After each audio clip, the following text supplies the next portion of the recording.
بسم اللہ الرحمن الرحیم۔ السلام علیکم ورحمۃ اللہ وبرکاتہ۔ نہ ڈر تھا جرنیل تھا، تاجر تھا گورنر تھا، پکڑ کر لایا گیا مسجد نبوی صلی اللہ علیہ وسلم میں ستون کے ساتھ باندھ دیا گیا۔ رسول پاک صلی اللہ علیہ وسلم تشریف لے گئے۔ دیکھا خوبصورت چہرہ، لمبا قد، توانا جسم، بھرا ہوا سینہ، اکڑی ہوئی گردن، اٹھی ہوئی نگاہیں، ایک حسین جوان ہے۔ حکمرانی کے جتنے عیب ہیں سارے پائے جاتے ہیں۔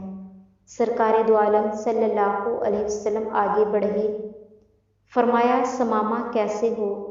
ثمامہ بولا گرفتار کر کے پوچھتے ہو کیسا ہوں؟ رسول پاک صلی اللہ علیہ وسلم نے فرمایا کوئی تکلیف پہنچی ہو؟ کہتا ہے نہ تمہاری تکلیف کی کوئی پرواہ، نہ تمہاری راحت کا کوئی خدشہ، جو جی چاہے کر لو۔ رسول پاک صلی اللہ علیہ وسلم نے فرمایا بڑا تیز مزاج آدمی ہے۔ اپنے صحابہ کو دیکھا، پوچھا اس کو دکھ تو نہیں پہنچایا؟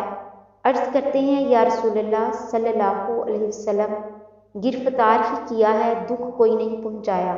آپ صلی اللہ علیہ وسلم نے فرمایا ثمامہ ذرا میری طرف آنکھ اٹھا کر دیکھو تو صحیح۔ ثمامہ کہتا ہے کیا نظر اٹھا کر دیکھنے کی بات کرتے ہو؟ جا نہیں دیکھتا، مجھ کو مارا جائے گا تو میرے خون کا بدلہ لیا جائے گا۔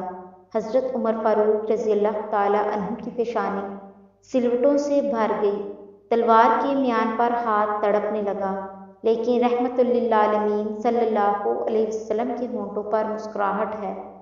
فرمایا جتنا غصہ ہے جی چاہے نکال لو، لیکن ہمارا چہرہ تو دیکھ لو۔ ثمامہ نے کیا جواب دیا؟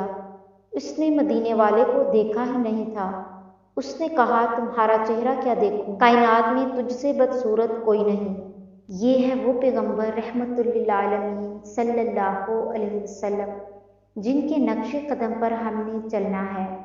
فرمایا کوئی بات نہیں، میری بستی کی طرف تو نگاہ ڈال لو۔ اس نے کہا میں نے روم و یونان، ایران و مصر کی بستیاں دیکھیں، تمہاری بستی کائنات کی سب سے بدصورت بستی ہے، اس بستی کو کیا دیکھوں؟ رحمت للعالمین صلی اللہ علیہ وسلم نے فرمایا کوئی بات نہیں۔ دوسرے دن آئے پھر وہی جواب۔ تیسرے دن پاک پیغمبر صلی اللہ علیہ وسلم آئے، فرمایا ہم تجھ سے کچھ نہیں مانگتے، ذرا دیکھ تو لو۔ کہتا ہے نہیں دیکھتا اب۔ ہمیشہ مسکرانے والے پاک پیغمبر صلی اللہ علیہ وسلم نے مسکرا کر فرمایا جاؤ ہم نے اسے چھوڑ دیا ہے، چلے جاؤ ہم نے اسے رہا کر دیا ہے، ہم تجھے کچھ نہیں کہتے۔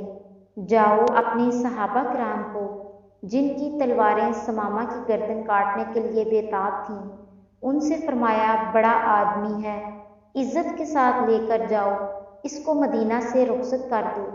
انہوں نے چھوڑا۔ پلٹتے ہوئے اس کے دل میں خیال آیا بڑے حکمران بھی دیکھے، محکوم بھی دیکھے، جرنیل بھی دیکھے، مگر اتنا حوصلہ والا تو کبھی نہ دیکھا۔ اس کے چہرے کو دیکھوں ہے کیسا؟ بس ایک نگاہ پہ ٹھہرا ہے فیصلہ دل کا، پھر دیکھتا ہے اور دیکھ کر دوڑ لگا دی۔ ثمامہ کہتے ہیں کہ قدم آگے کی طرف بھاگ رہے تھے، دل پیچھے کی طرف بھاگ رہا تھا۔ 2 میل بھاگتا چلا گیا اور جتنی رفتار سے گیا تھا اس سے دگنی رفتار سے واپس پلٹ آیا۔ آپ صلی اللہ علیہ وسلم ننگی زمین پہ اپنے صحابہ کرام کے ساتھ بیٹھے ہوئے تھے۔ صحن مسجد پر آیا، نبی کریم صلی اللہ علیہ وسلم نے نگاہ ڈالی، سامنے ثمامہ کھڑا ہے۔ فرمایا ہم نے تو تجھے چھوڑ دیا تھا پھر آ گئے، کہا مجھ کو اپنا بنا کر چھوڑ دیا، کیا اسیری ہے اور کیا رہائی ہے۔ چھوڑا تب تھا جب آپ صلی اللہ علیہ وسلم کا چہرہ نہیں دیکھا تھا، اب آپ صلی اللہ علیہ وسلم کا چہرہ دیکھ لیا، اب زندگی بھر کے لیے آپ کا غلام بن گیا ہوں۔